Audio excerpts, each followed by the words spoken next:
Con Delcy Rodríguez, España y Europa ya tienen otra prueba del estilo de mandar de Maduro. No fue a Delcy Rodríguez a quien las autoridades españolas casi deportan el pasado 20 de mayo. No fue a ella a quien el ministro socialista José Luis Ábalos tuvo que persuadir de no ingresar a España, según una de sus varias versiones para evitar una crisis diplomática. Fue a Nicolás Maduro. Porque ella no es solo su vicepresidenta ejecutiva, es su alter ego. ¿Dónde está Delcy Rodríguez? Están los intereses vitales de Maduro. Ella es la representante de su poder y la expresión más acabada de su estilo de hacer las cosas. El accidentado viaje de la vicepresidenta Delcy Rodríguez a España ha resultado muy útil por una razón. Los europeos pueden ver en el terreno el estilo de gobernar de Nicolás Maduro y las consecuencias de tratar con él. Si un alto funcionario del madurismo es capaz de proceder de esa manera fuera de Venezuela, ¿cómo será dentro del propio país donde su poder no tiene límites? A propósito de la expulsión de Venezuela del Mercosur en diciembre de 2016, la entonces canciller Delcy Rodríguez intentó forzar su presencia en una reunión de sus colegas del organismo en la ciudad de Buenos Aires a la que no estaba invitada. No le arredró que la autoridad del Palacio San Martín, donde efectuaría el conclave, le cerrara el paso. Acompañada de varios cientos de simpatizantes kirchneristas, se enfrentó físicamente a los vigilantes del edificio, logrando colarse a su interior. Sus colegas cancilleres igual no la recibieron, e igual quedó ratificada la expulsión de Venezuela de Mercosur. Pero ella fue noticia, y de paso provocó un incidente diplomático con el gobierno argentino de Mauricio Macri, que por entonces iba por su primer año.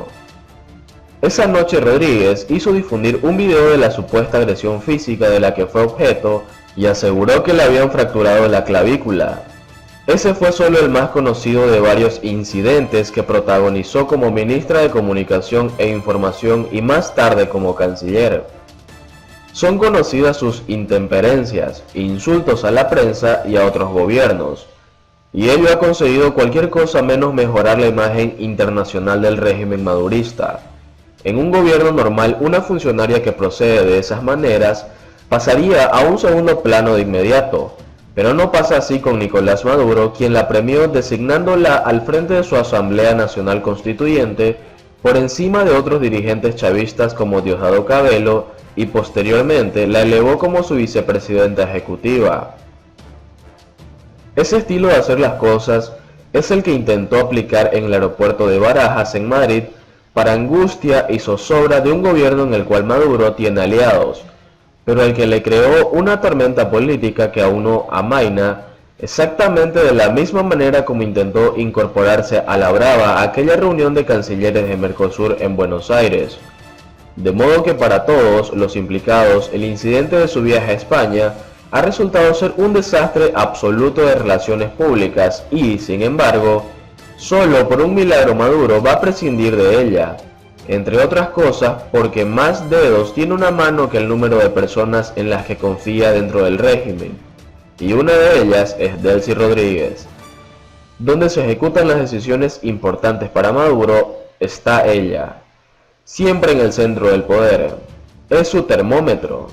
Desde 2013, cada vez que Maduro ha hecho un movimiento que ha considerado clave, ha estado Delcy Rodríguez en calidad de protagonista.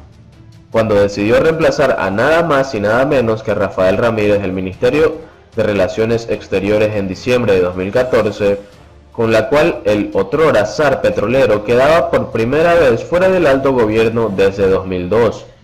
Su sustituta fue Delcy Rodríguez, que venía de ser ministra para la Comunicación e Información, casualmente el cargo que hoy ocupa su hermano Jorge Rodríguez. Allí destacó por ser la principal negacionista de la realidad venezolana, sin pudor alguno, sin que se le conmovieran los párpados. Se constituyó en la versión femenina de su jefe. Ese es el estilo de colaboradores que le gusta a Maduro. Como canciller no fue como las diplomáticas colombianas María Ángela Holguín y Noemí Sanín, pero hizo lo que Maduro esperaba de ella y como esperaba que lo hiciera, arbitrariamente a los porrazos como un elefante en medio de la cristalería, Así se convirtió junto con él en una de las imágenes del régimen. Es revelador que para presidir la Asamblea Nacional Constituyente, Maduro no confiara en figuras con mucha más trayectoria dentro del Adán Chávez o Aristóbulo Istúriz. Delcy Rodríguez pasó por encima de todos ellos, la misma a quien Hugo Chávez despidió como su ministra del despacho de la presidencia en agosto de 2006, luego de ejercer por escasos meses ese cargo. Después de 7 años de ostracismo, Maduro la rehabilitó en 2013, probablemente por anuencia de Jorge Rodríguez.